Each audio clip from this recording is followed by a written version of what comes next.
In the early part of my medical career, I wanted to be a neurosurgeon or a brain surgeon. Because who doesn't want to be a brain surgeon?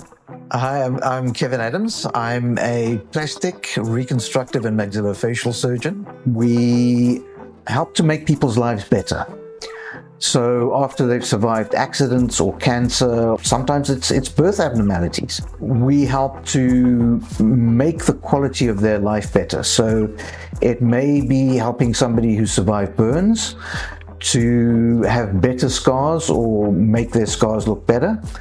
It may be helping to reconstruct somebody after they've had surgery for cancer. And occasionally we do cosmetic surgery, and that's helping people to feel better about themselves as they go about their day-to-day lives. A lot of my time is spent teaching. I have spent a long time at Groote Schuur and at Red Cross, which are both teaching hospitals.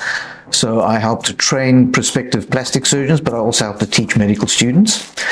But a lot of my time is also spent in talking to patients so that they can understand what they need to think about before we go ahead and do surgery on them. My job, I think, is ideally suited to my personality. I really like helping other people.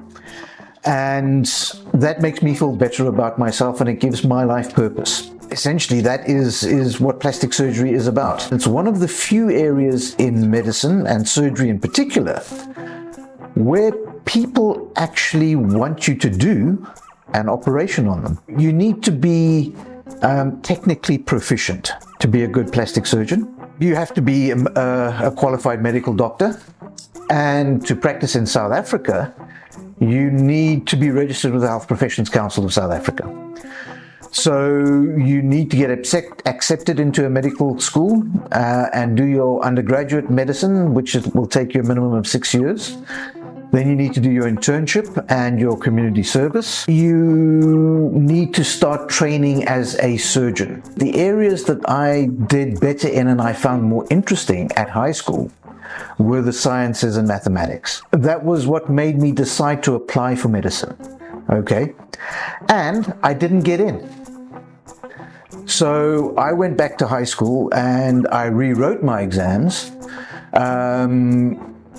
which would have been the equivalent of the A-levels. It was something called the International Baccalaureate, to make my marks better so that I could get into medical school. By the time I'd finished medical school, I realized that surgery made me excited. Many of the other specialities in medicine didn't really make me that excited. So I kind of knew I was going to go into surgery. And as part of my internship, I spent 6 months doing surgery. So for the first 8 years after I finished medical school, that was the path that I was kind of committed to.